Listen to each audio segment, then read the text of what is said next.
하나님의 말씀은 열왕기하 7장 8절부터 10절까지 말씀입니다. 오늘은 아름다운 소식이라는 제목입니다. 요즘에는 우리 마음을 흐뭇하게 하는 아름다운 소식을 듣기가 참 어렵습니다. 들리는 뉴스는 악한 사람들의 범죄나 사고 소식들이 대부분입니다. 그래서 어떤 사람은 아예 뉴스를 보지 않는다, 그런 사람도 있어요. 그런데 가끔 우리에게 들려오는 소식 가운데 죽게 된 사람을 살렸다 하는 그런 소식을 들을 때가 있습니다. 사람의 생명을 살렸다는 소식은 언제 들어도 우리 마음에 기쁨이 있고 감동이 되는 아마 가장 좋은 소식이 아닐까 생각해 봅니다. 오늘 본문에 보면 9절 말씀에 오늘은 아름다운 소식이 있는 날이거든, 이런 말이 나옵니다. 여기서 말하는 아름다운 소식은 북이스라엘 나라의 수도 사마리아가 적군에 의해서 완전히 포위가 돼가지고 안에서 다 굶어 죽어가고 있을 때 그들을 살릴 수 있는 소식을 말하는 것입니다. 수많은 사람이 이미 죽었고 또 남은 자들도 계속해서 시간 죽어가고 있을 이럴 때에 살 수 있다는 소식, 그게 정말 아름다운 소식이지요. 이것이 기쁜 소식, 복음입니다. 사마리아 사람들은 어떻게 해서 이 아름다운 소식을 듣고 다 살아나게 될 수 있었을까요? 세 가지로 말씀드립니다. 첫째는 하나님이 먼저 아름다운 소식을 주셨습니다. 당시 북이스라엘의 수도 사마리아는 아람 나라, 지금의 시리아입니다. 아람 나라의 침입을 받아가지고 완전히 포위가 됐습니다. 그래서 다른 물자가 성 안으로 들어가지 못하니까 성 안에 있는 사람들이 먹을 양식이 부족해서 굶주림이 아주 극심했습니다. 이스라엘 사람들은 절대로 먹지 않는 나귀 고기도 먹고 말이에요. 또 비둘기 똥까지 다 돈 주고 사 먹었어요. 그런가 하면 어린 자식도 삶아 먹는 이런 아주 비참한 상황이 됐습니다. 열왕기하 6장 25절 같이 한번 읽어봅니다. 시작. 아람 사람이 사마리아를 에워삼으로 성중이 크게 줄여서 나귀머리 하나에 은 80세겔, 비둘기 똥 4분의 1 값에 은 5세겔이라 하니. 참 기가 막히죠. 여기 보면 나귀머리 하나 은 80세겔이라. 먹지 않는 이스라엘 사람들이 금지되어 있는 이런 나귀 고기를, 그것도 나귀 머리 하나를 80세겔, 한 세겔이 이 당시에 4일치 품삯입니다. 그렇게 본다면 80세겔이면요 320일치 품삯에 해당하는 돈이에요. 생각을 한번 해보세요. 10만 원만 일당을 잡아도 3,200만 원, 1년 품삯 해당하는 거 아니에요. 우리 1년 임금에 해당하는 돈이에요. 이런 돈을 주고 사 먹으려 해도 이것도 없어서 못 사 먹는 거예요. 그런가 하면 비둘기 똥 4분의 1갑, 이거는 한 홉에 해당하는 양입니다. 왜 비둘기 똥을 어떻게 먹냐? 비둘기가 콩을 그냥 통째로 삼키잖아요. 그러니까 비둘기 똥을 씻으면 거기에 콩이 나오는 거예요. 그걸 먹는 거예요. 이것도 은 5세겔이에요. 4일치 품삯, 20일치 품삯에 해당하는 겁니다. 그러면 10만 원만 잡아도 200만 원에 해당하는 돈을 줘야 비둘기 똥 한 홉도 살 수 있는 거예요. 이럴 정도로 먹을 게 없는 거죠. 오죽했으면 자식을 삶아 먹겠어요. 자, 열왕기하 6장 29절 한번 읽어봅니다. 시작. 우리가 드디어 내 아들을 삶아 먹었더니 이튿날에 내가 그 여인에게 이르되 내 아들을 내놓아라. 우리가 먹으리라 하나 그가 그의 아들을 숨겼나이다 하는지라. 이 말씀은 이스라엘 여호람 왕이 그 성벽 가로 한번 돌아보고 있을 때 한 여인이 이 왕 앞에 와가지고 고소한 내용이에요. 왕이요, 저 여자하고 내가 오늘은 내 아들 삶아 먹고 내일은 자기 아들 삶아 먹기로 했는데 내 아들은 삶아 먹었는데 그 다음날 더 가지고 당신 아들 삶아 먹자 하니까 아들을 다른 데 숨겨버리고 안 내놓는다 하고 고발을 한 내용이에요. 얼마나 비참한 거예요. 이것은 이스라엘이 범죄로 말미암아서 하나님께서 징계로 인하여서 내려진 그런 징계입니다. 그래도 하나님은 범죄한 이스라엘을 완전히 버리지 않으시고 구원하시기로 엘리사 선지자를 통하여서 구원의 소식을 주시는 거예요. 내일 이맘때 되면 헐값에 좋은 양식을 많이 사 먹을 수 있을 것이다 하고 일러주시는 겁니다. 열왕기하 7장 1절 한번 읽어봅니다. 시작. 엘리사가 이르되 여호와의 말씀을 들을지어다. 여호와께서 이르시되 내일 이맘때에 사마리아 성문에서 고운 밀가루 한 서아를 한 세겔로 매매하고 보리 두 서아를 한 세겔로 매매하리라 하셨느니라. 아멘. 얼마나 산 돈으로 좋은 곡식을 사 먹을 수 있다 그런 말씀이죠. 보리 두 서아에 한 세겔이에요. 한 서아는 7리터, 약 7.5리터 정도 되는데 이 밀가루 한 7리터면 7kg짜리 밀가루 한 푸대 하면 4일치 품삯이에요. 이 정도 주면은 사 먹을 수 있으니까 많이 사준 것이죠. 자, 이런 좋은 소식을 전해준 겁니다. 그런데 이스라엘 왕과 그 장관 하나가 엘리사 선지자를 잡으러 왔다가 엘리사로부터 이 이야기를 듣게 되는 겁니다.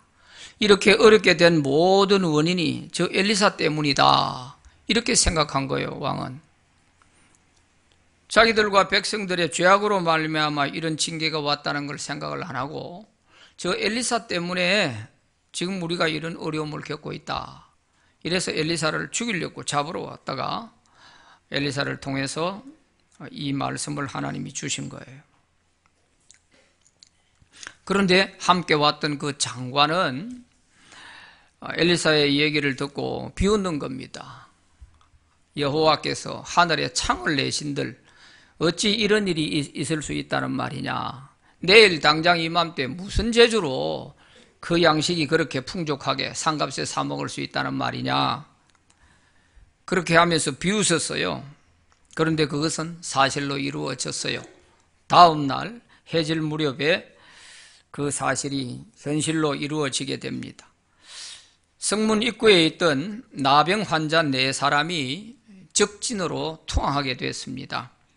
이 사람들이 왜 적진으로 투항을 하게 됐냐 하면 자기들이 가만히 생각해 보니까 여기 앉아서 굶어 죽거나 적진에 투항했다가 거기서 죽거나 죽는 건 마찬가지 아니냐.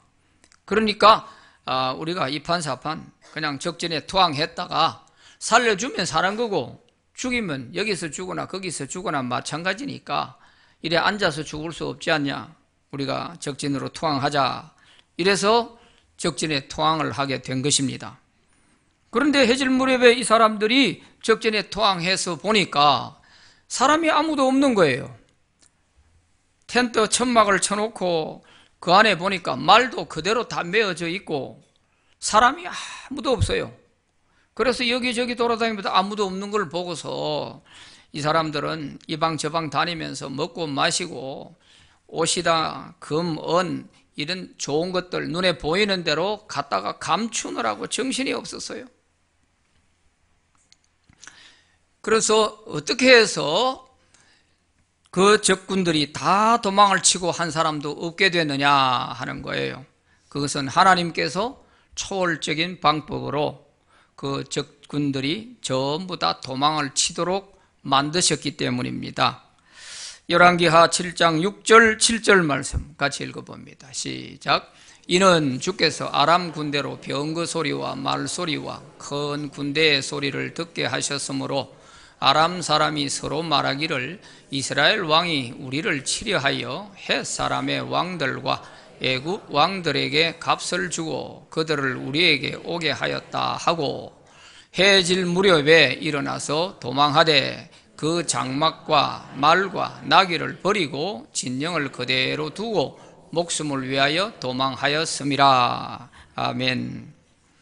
기가 막히게 하나님께서 많은 군대가 함성을 지르면서 말을 몰고 달려오는 이런 소리를 나게 하신 거예요. 이 소리를 들었던 아람 군대가 얼마나 다급했던지 모든 것을 다 버리고 말을 타고 도망갈 건데 말도 그대로 두고 몸만 다 도망쳤던 것이에요.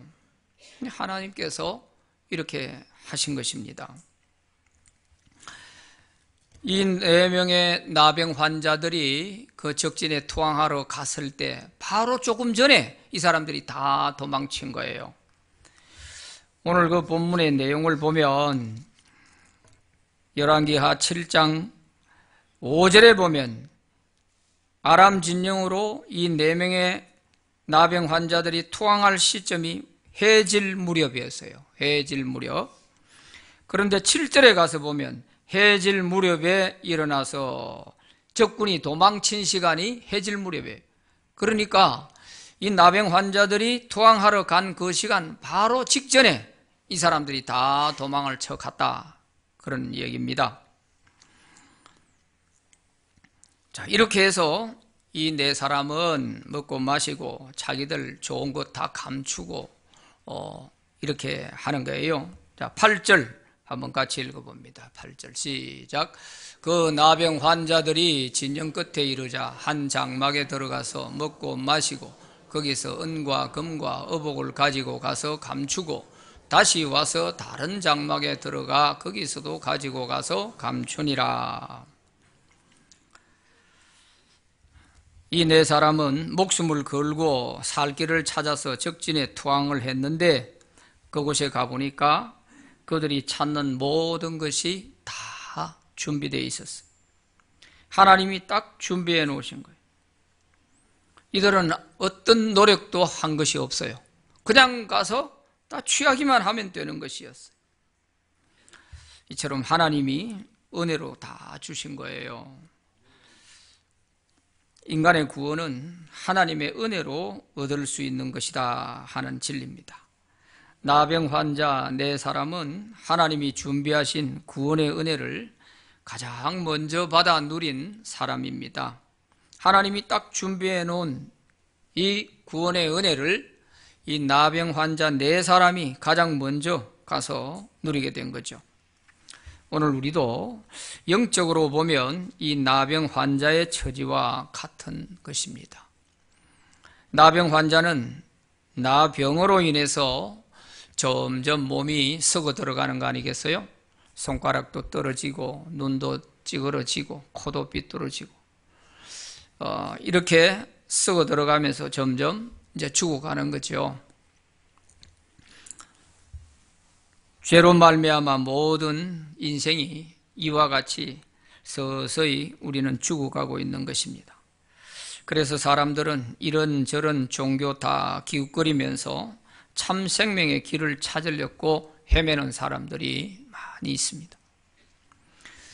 내가 곧 길이요 진리요 생명이라 말씀하신 예수님께로 나아가는 자는 지금도 구원을 얻고 복을 받는 것입니다. 나병 환자들이 자신의 생명을 내맡기고 투항해서 하나님의 구원을 먼저 얻은 것처럼 오늘 우리도 가만히 생각해 보면 다른 사람보다 좀 먼저 주님께 우리 자신을 맡기고 투항해서 구원을 얻게 된 것 아니겠습니까? 지금도 세상에는 나병 환자들처럼 절박하게 살 길을 찾아 헤매는 사람들이 어디든지 많이 있습니다. 우리가 그들을 주님께로 인도해야 하는 거죠. 그래서 하나님은 모든 것을 다 준비해 놓으시고 주님께로 달려 나오기를 기다리고 계시는 줄 믿습니다. 두 번째는 구원받은 자들이 자각하고 아름다운 소식을 성 안에 전한 것입니다. 나병 환자 4사람은 배불리 먹고 마시며 검은 부활을 감추느라 정신없이 시간을 보내고 있다가 문득 자기들 스스로가 우리가 이래서 안 되겠다 하고 자각을 하게 됩니다. 깨달은 것이죠. 우리가 이렇게 배불리 먹고 마시고 하는 동안에 성 안에 있는 사람은 지금 계속 죽어가고 있지 않느냐. 그런데 우리가 이래서 되겠나? 그러니 빨리 성 안에 소식을 전하자 해서 성 안에 소식을 전하기로 하였던 것입니다. 오늘 본문 9절 10절 같이 읽어봅니다. 시작. 나병 환자들이 그 친구에게 서로 말하되 우리가 이렇게 해서는 아니 되겠도다. 오늘은 아름다운 소식이 있는 날이거늘 우리가 침묵하고 있도다. 만일 밝은 아침까지 기다리면 벌이 우리에게 미칠지니 이제 떠나 왕궁에 가서 알리자 하고 가서 성읍 문지기를 불러 그들에게 말하여 이르되 우리가 아람 진에 이르러서 보니 거기에 한 사람도 없고 사람의 소리도 없고 오직 말과 나귀만 매여 있고 장막들이 그대로 있더이다 하는지라. 이 소식을 성 안에 있는 사람들에게 알렸어요.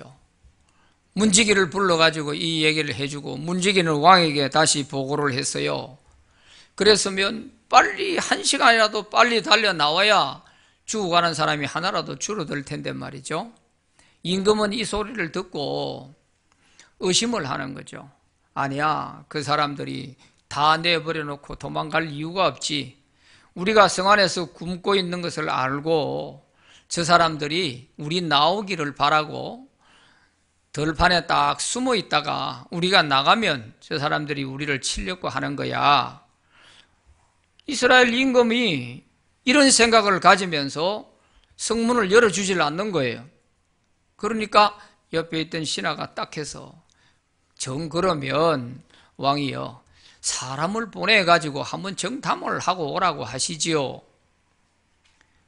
사람이 죽어가는데도 지금 성문을 닫아놓고 있잖아요. 그래서 남은 말 몇 필 있는 것 가지고 사람을 보내서 정탐을 하고 오라고 했죠. 와서 보니 사실이었어요. 그래서 이제 성문을 열어주게 된 것입니다. 이 4사람이 자기들이 먹고 마시고 배불리 즐기고 있는 동안에도 성 안에서는 굶어 죽는 사람들이 자꾸만 늘어나고 있는 그 사실을 생각하고 이 4사람의 나병 환자가 자기 스스로 자각하고 성 안의 소식을 전하는 것처럼 바로 오늘 우리에게도 이러한 마음이 가장 필요한 것입니다. 이 사람들은 보세요. 오늘 아름다운 소식이 있는 날이거든 우리가 침묵하고 있다. 우리 배만 두드리면서 지금 이러고 있다. 밝은 내일 아침까지 만약에 이렇게 하고 있다면 벌이 우리에게 임할지 모르겠다. 이런 절박한 마음을 갖게 됐습니다. 이런 자각하는 마음, 이 사람들 때문에 성 안에 있는 사람들이 살아난 거예요.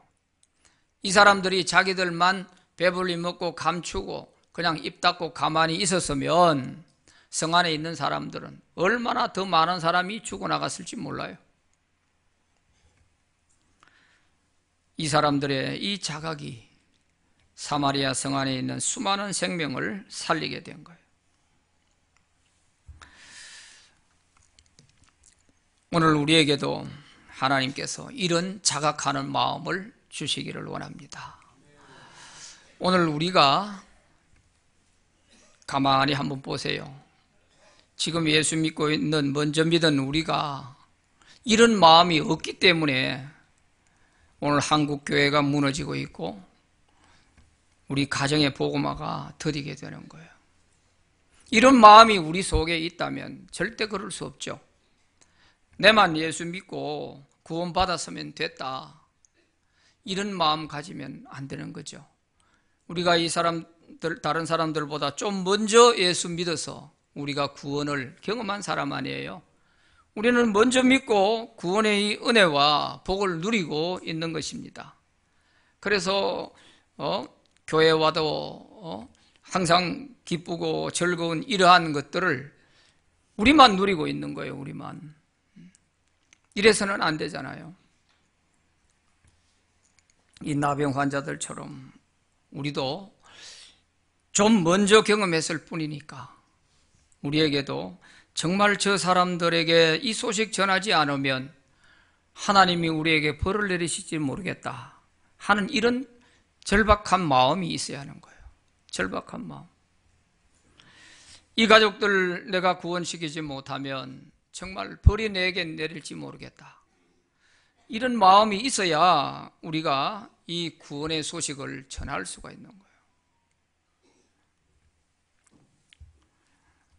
오늘 한국교회가 무너지는 이유가 바로 여기에 있습니다. 우리끼리만 잘 믿고 잘 지내면 된다. 이 생각이 너무 많은 거죠. 그러니까 문제인 겁니다. 이런 생각 가지고 있는 동안에 이 교회 담벼락 밖에서 죽어가는 수많은 영혼들이 계속 죽어가고 있지 않습니까?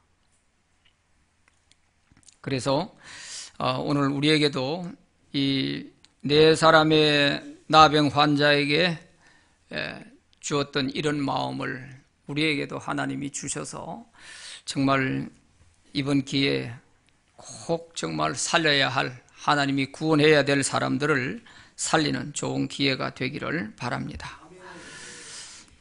세 번째는 아름다운 구원의 날 멸망한 사람도 있었습니다. 사마리아 사람들이 다 이 아름다운 소식을 듣고 구원의 날 성문이 열리자 막 물이 쏟아지듯이 한꺼번에 사람들이 쏟아져 나오게 된 거죠. 그런데 불행하게 이렇게 다 기뻐하고 좋아하는 구원의 날에 죽은 사람도 있어요. 딱 한 명이 있는데 그 사람이 누구냐 하면은 바로 장관이었어요. 왕과 함께 엘리사에게 와가지고 하나님이 내일 이맘때 풍성한 양식을 많이 줄 것이다 하고 하나님이 말씀하셨다고 이렇게 엘리사가 전했을 때 그 소리 듣고 콧방귀 뀌면서 하늘에 창을 낸들 그런 일이 어찌 있을 수 있느냐고 이렇게 비웃었던 그 사람이 바로 죽었어요. 모든 사람이 구원받고 즐거워하는 그날 그 사람은 밟혀서 죽었어요. 자, 오늘 본문 열왕기 7장 1절 2절 말씀 같이 읽어봅니다. 시작. 엘리사가 이르되 여호와의 말씀을 들을지어다. 여호와께서 이르시되 내일 이맘때 사마리아 성문에서 고운 밀가루 한 쌀을 한 세겔로 보리 두 쌀을 한 세겔로 매매하리라 하셨느니라. 그때에 왕이 그의 손에 의지하는 자 곧 한 장관이 하나님의 사람에게 대답하여 이르되 여호와께서 하늘에 창을 내신들 어찌 이런 일이 있으리요 하더라. 엘리사가 이르되 네가 내 눈으로 보리라. 그러나 그것을 먹지는 못하리라 하니라. 아멘. 그 비웃는 장관에게 엘리사가 한마디 했습니다. 네가 네 눈으로 그 구원을 보기는 하겠지만 너는 그 양식을 먹지 못할 것이다. 이렇게 한마디 했는데 이것이 바로 이 사람의 죽음이 될 줄을 누가 알았겠어요? 구원의 소식은 들었어요. 그러나 그는 그 양식을 먹지 못하고 죽었어요.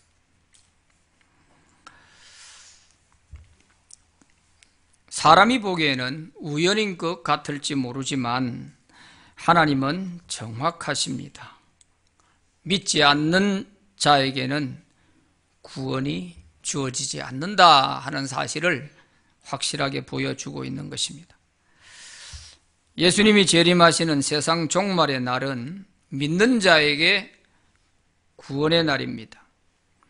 그동안 믿음을 지키며 어떤 고난도 참으면서 주님 오실 날을 바라보며 살아온 자들에게는 가장 기쁘고 즐거운 구원의 날이 틀림없습니다.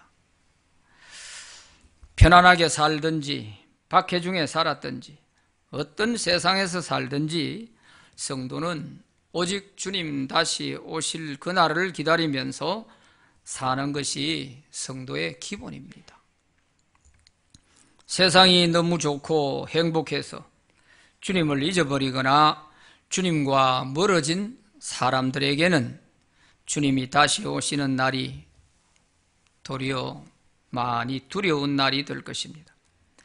그러나 고난 중에서 주님을 소망하며 기다린 사람은 가장 행복하고 기쁜 날이 될 것입니다. 우리가 예수 믿는 게 뭐예요? 주님 오실 그날 바라보고 우리가 사는 거 아니겠어요? 그리고 불신자들에게는 주님이 재림하시는 그날이 심판의 날입니다. 그래서 그날이 가장 무섭고 두려운 날이 되는 것입니다.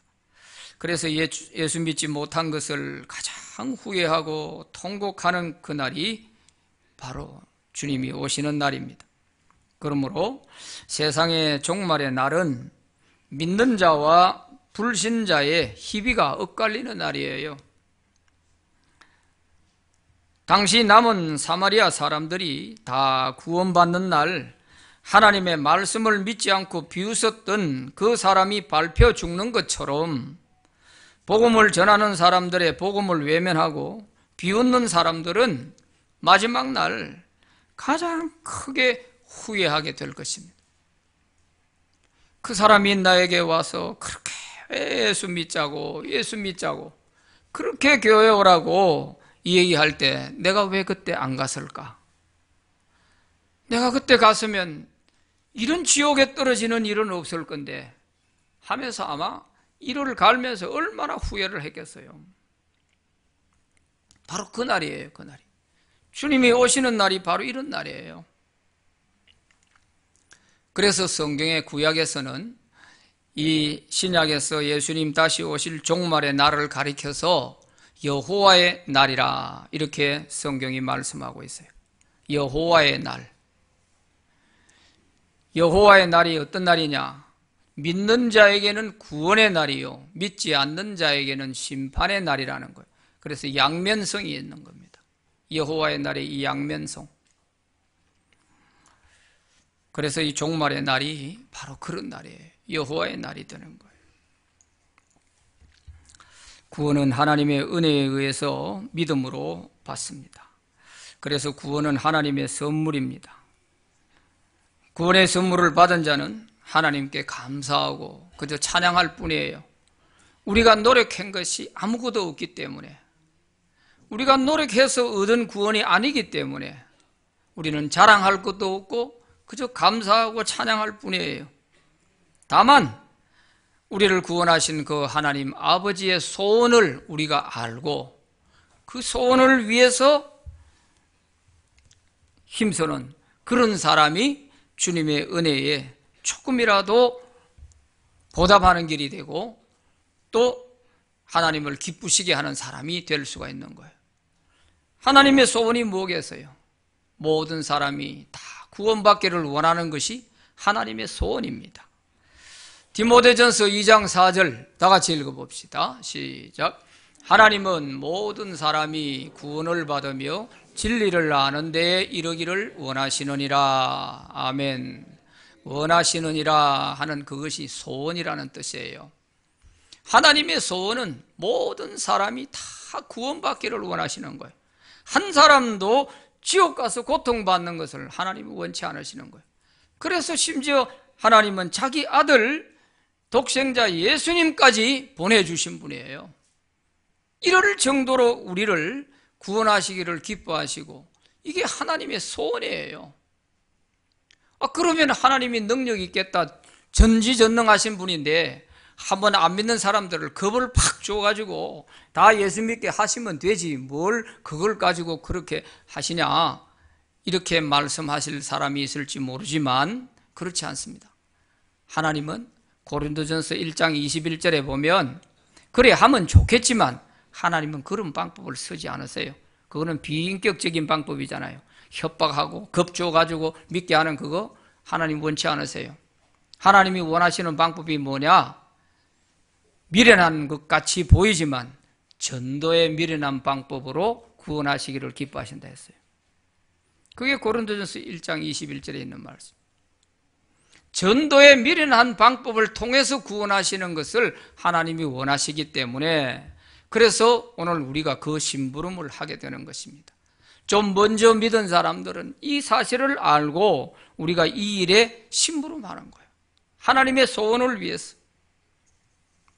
그래서 전도는 하나님 아버지의 소원을 이루어 드리는 것입니다. 우리가 하나님 소원을 위해서 힘쓰면 하나님께서 우리 마음에 담겨 있는 소원도 하나님이 들어주실 줄로 믿습니다. 저는 이번 전교인 초청잔치를 통해서 하나님이 구원하실 분들이 어떤 분일지 참 기대가 되고 또 궁금하기도 합니다. 어떤 분일까? 매년 이렇게 우리가 전도 행사를 해봅니다만은 이런 기회를 통해서 하나님은 구원받을 사람을 다 보내주시더라고요. 다 보내주세요. 우리가 가을에 곡식을 추수해도 알곡만 있는 거 아니잖아요. 그 중에는 죽정이도 있고, 그래서 다 달곡기로 털어서 죽정이는 바람에 날려보내고 알곡만 거둬들이는 거 아니겠어요? 마찬가지로 우리가 이런 전도 행사하다 보면 하나님이 구원받을 사람들을 다 보내주시는데 그 중에 그 사람들이 다 100% 이렇게 잘 믿고 알곡이 되면 얼마나 좋겠어요. 그렇지만 그거는 우리가 알 수가 없고 우리가 할 수도 없어요. 하나님만이 하시는 일이니까. 그러나 우리는 이 심부름하는 일에는 열심을 다하면 돼요. 우리가 할 일은 여기에 있는 거예요. 그럴 때 하나님은 또 이번 행사를 통해서 구원할 자를 반드시 구원하시리라 믿습니다. 네 사람의 나병 환자에게 주신 그 자각하여 복음을 전하고자 하는 그 마음을 오늘 저와 여러분 모두에게 그 마음을 주셔서 우리도 내일 아침까지 가면 오늘 밤중에도 세상 떠날 사람이 있을 건데 이런 절박한 마음 가지고 우리가 꼭 전도해야 될 사람들에게 전도합시다. 그리고 다음 주일에 그분들 모시고 와서 복음의 말씀 듣고 그들이 구원받게 합시다. 복음을 듣고도 비웃고 하는 사람은 우리가 할 수가 없어. 하나님이 알아서 하실 일이고 아멘 하고 받아들이는 사람에게는 하늘의 구원이 주어지는 것이죠. 그래서 우리 신광교회는 이런 나병 환자와 같은 이런 마음을 가지고 부산의 영혼을 살리고 서구의 영혼을 살리는 우리 신광교회가 되기를 소망합니다. 기도합시다. 하나님 아버지 감사합니다. 우리에게 먼저 복음을 들려주시고 주님을 믿게 하셔서 하나님의 자녀로 삼아주셨습니다. 아직도 이 복음 알지 못하여서 교회 담장 밖에서는 수많은 영혼들이 죽어가고 있습니다. 산으로 들로 온갖 이종교, 저경교, 기웃거리면서 헤매고 있습니다. 하나님, 내가 곧 길이요 진리요 생명이라 주님 말씀하신 그 주님 앞으로 저들이 나와 구원받게 하여 주시옵소서. 부산을 구원하시고 서구를 구원하여 주시옵소서. 우리 신광교회가 이 일에 쓰임받게 하여 주시고 우리 신광교회 성도들이 이 심부름 잘해서 복을 받게 하여 주시옵소서. 다음 주일에 오시는 모든 영혼들에게 하나님께서 성령으로 강권적으로 역사하시고 그 마음을 여시고 복음을 받아들여 예수를 영접할 수 있도록 은혜를 내려 주시옵소서. 예수님 이름으로 기도하옵나이다. 아멘.